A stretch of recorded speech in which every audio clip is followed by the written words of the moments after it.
नाज़रीन आदाब, 8 अक्टूबर 2023 मुताबिक 22 रबीउल अव्वल के अवधनामा वॉइस एडिशन में आपका खैर मकदम है।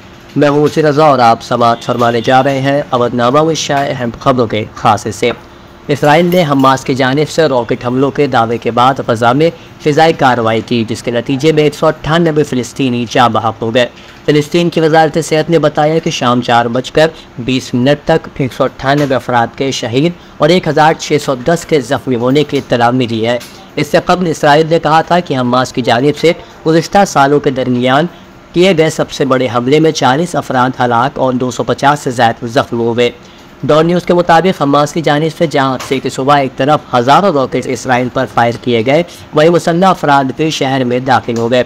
इसराइल का कहना है कि ग्रुप ने हमारे खिलाफ ऐलान जंग कर दिया है और सयूनी फ़ौज ने तस्दीक की है कि शिद्दत पसंदों ने इसराइल के मुतअद्दिद इलाकों पर हमला किया है। इसराइल वज़ीर आज़म बेंजामिन नेतन्याहू ने इस हमले का बदला लेने का अज़्म ज़ाहिर करते हुए कहा कि हमारे दुश्मन ऐसी कीमत चुकाएंगे जो उन्होंने कभी नहीं चुकाई होगी। हम अभी जंग में हैं और इस जंग को जीतेंगे। हिंदुस्तानी वज़ीर आज़म नरेंद्र मोदी ने इसराइल पर हमास के जरिए किए गए हमले पर शदीद रज्जोगम का इजहार करते हुए कहा कि इसराइल में दहशतगर्दाना हमलों की खबर से गहरा सदमा लगा है। हमारी हमदर्दियाँ और दुआएं बेकसूर मुतासरीन और उनके अहल खाना के साथ है। हम इस मुश्किल वक्त में इसराइल के साथ मुत्तहिद होकर खड़े हैं।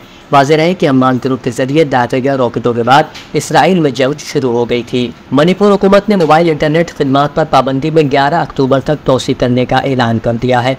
कमिश्नर होम रणजीत सिंह ने अपने हुक्म में मोबाइल इंटरनेट खिदमात पर पाबंदी में 11 अक्टूबर तक तोसी करने का ऐलान करते हुए कहा, इस बात का खदशा है कि कुछ समाज दुश्मन अनासर अवामी जज्बात को भड़काने वाली तस्वीरें, नफरत अंगेज़ तकारीर और वीडियोज़ पैगामात फैलाने की कोशिश कर सकते हैं। इस मकसद के लिए सोशल मीडिया को बड़े पैमाने पर इस्तेमाल किया जा सकता है, जिससे रियासत मणिपुर में अमन व अमान की सूरत हाल पर संगीन असरात मुरतब होंगे। कनाडा के ब्रिटिश कोलंबिया इलाके में हफ्ते के रोज़ एक अंदोनाक तैयारा हादसे का शिकार हो गया। इस हादसे में 2 हिंदुस्तानी ट्रेनिंग पायलट्स की मौत हो गई। कनाडा के पुलिस अफसरान ने इस तैयारे हादसे की तस्दीक की है। हादसे में मजबूरी तौर पर 3 लोगों की हलाकत हुई है। ये तैयारा चलीबेग शहर में एक होटल के पीछे दरख्तों और झाड़ियों से टकरा कर हादसे का शिकार हुआ। तैयारे की टक्कर दरख्तों और झाड़ियों से क्यों हुई, इस सिलसिले में फ़िलहाल कुछ भी मुसद्दक़ा तौर पर पता नहीं लग पाया है।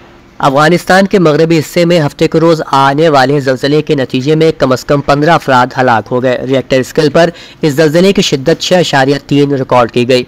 दर्जनों अफराद के ज़ख्मी होने की भी इत्तला है। अमरीकी जियोलॉजिकल सर्वे के मुताबिक ज़लज़ले का मरकज़ हेरात शहर से 40 किलोमीटर शुमाल मगरब में 25 किलोमीटर की गहराई में था। इस ज़लज़ले के बाद 4 ज़िमनी झटके भी महसूस किए गए।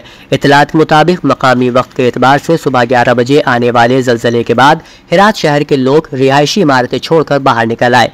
वहीं मैक्सिको के चियापास में हफ्ते के रोज़ ज़लज़ले के झटके महसूस किए गए, जहां रिएक्टर स्केल पर ज़लज़ले की शिद्दत 5.8 दर्ज की गई। इसके अलावा पापुआ न्यू गिनी के जनूबी इलाके में रिएक्टर स्केल पर 7.0 शिद्दत के ज़लज़ले के झटके महसूस किए गए हैं। अभी चंद रोज गुजरे हैं जब नेपाल में आए ज़लज़ले ने हिंदुस्तान में कुछ रियासतों की ज़मीनें हिलाकर रख दी थी। आज एक बार फिर नेपाल में ज़लज़ले आने की खबरें मौसूल हो रही हैं। मौसूला इत्तला के मुताबिक हफ्ते को आए ताज़ा ज़लज़ले की शिद्दत रिएक्टर स्केल पर 4.9 पैमाइश की गई है। अर्ना की रिपोर्ट के मुताबिक बरतानिया की मस्जिद अल फलाह के मुंतज़मीन का कहना है कि इंतहा पसंदों ने मस्जिद में घुसकर उस मस्जिद की अशिया को गारत किया, अमवाल को लूटा और मस्जिद के कमरे में कुरान मजीद के नुस्खों को आग लगा दी। मस्जिद की हिफाजत करने वाली कमेटी ने वाक़े की फौरन इत्तला पुलिस और फायर ब्रिगेड को दी, लेकिन पुलिस उस वक्त पहुंची जब इंतहा पसंद दहशतगर्द वाक़े के बाद वहां से फरार कर गए थे। इस इलाके से ताल्लुक़ रखने वाले बरतानवी रुकन पार्लियामेंट जॉन मैकडोनाल्ड ने, जिनका ताल्लुक़ लेबर पार्टी से, वाक़े की मजम्मत करते हुए इसे एक शर्मनाक वाक़या करार दिया है। रियासत के शहरी तरक्की और तवानाई के वज़ीर के शर्मा ने वज़ीर आज़म नरेंद्र मोदी के डिजिटल इंडिया मिशन को आगे बढ़ाते हुए आज शहरी ट्रांसपोर्ट बसों में किरायों के कैशलेस लेन देन और डिजिटल अदायगियों को फ़रोग़ देने के लिए मुसाफिरों को डिजिटल कार्ड फराहम करने का फैसला लिया है। कार्ड को टैपिंग मशीन में स्वैप करके शुरू किया गया। इसके लिए उन्होंने डिजिटल कार्ड लॉन्च किया। इस कार्ड के जरिए मुसाफिर किराए कैश के बगैर अदा कर सकेंगे। इस कार्ड के जरिए टिकट खरीदने पर मुसाफिरों को 10% रियायत भी मिलेगी। ये कार्ड प्रीपेड होगा और मुफ्त दिया जाएगा। पहली बार ये लखनऊ में चलने वाली तमाम 270 CNG डीजल और इलेक्ट्रिक बसों में सहूलत दस्तियाब होगी, जिससे शहरी ट्रांसपोर्ट को फ़ायदा मिलेगा। इसके बाद रियासत के 13 दीगर बड़े शहरों में भी इसका निफाज किया जाएगा। समाजवादी पार्टी के कौमी सदर और उत्तर प्रदेश के साबिक़ वज़ीर आला अखिलेश यादव ने बीजेपी पर हमला करते हुए आज कहा कि बीजेपी अपने वोट के लिए ईडी सीबीआई का सहारा लेकर दूसरों की तौहीन कर रही है।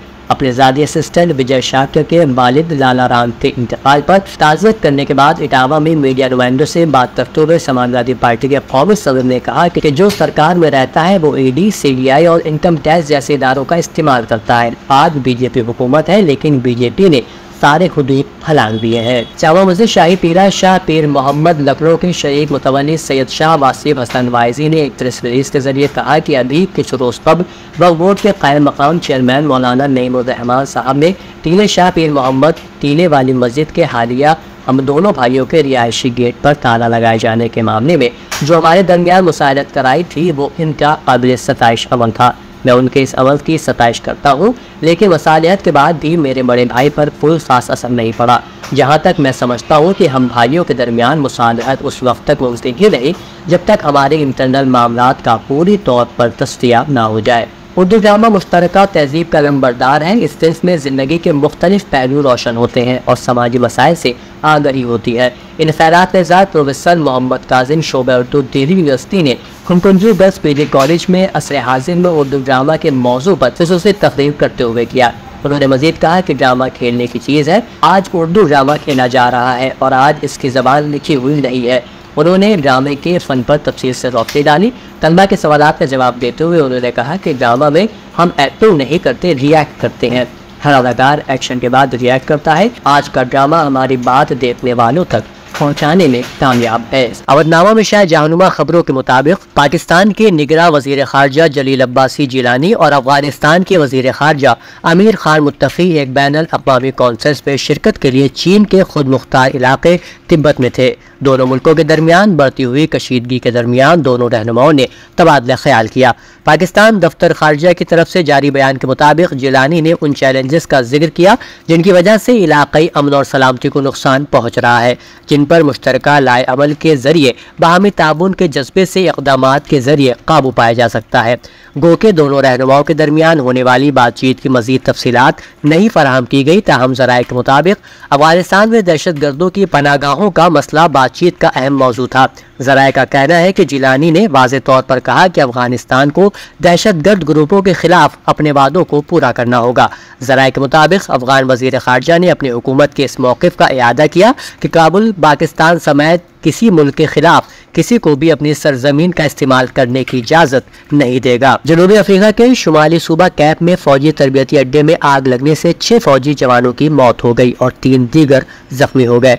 जनूबी अफ्रीका की फौज की तरफ से हफ्ते के रोज जारी करदा बयान में कहा गया कि आग मुल्क के सबसे बड़े सूबे शुमाली कैप में वाक़ फौज के अस्करी तरबियती मरकज में जुमे के रोज मकामी वक्त के मुताबिक दोपहर 1:45 पर लगी। बयान में कहा गया है कि मगरबी सरहद में कान से आतिशज़दगी हुई जो CTC में तरबियती इलाके से मुत्तसिल वाक़ है। पाकिस्तान की हुकूमत ने मसाजिद, दीनी दरगाहों और दरगाहों में किसी अजनबी को रात गुजारने या ठहरने की इजाज़त न देने का फैसला लिया है। तमाम मुताल्लिक़ा मदारिस से इस सिलसिले में राब्ता किया गया है और कहा गया है कि मौजूदा सूरत हाल के पेश नज़र उन्हें किसी भी शख्स को ठहरने की इजाज़त नहीं देनी चाहिए।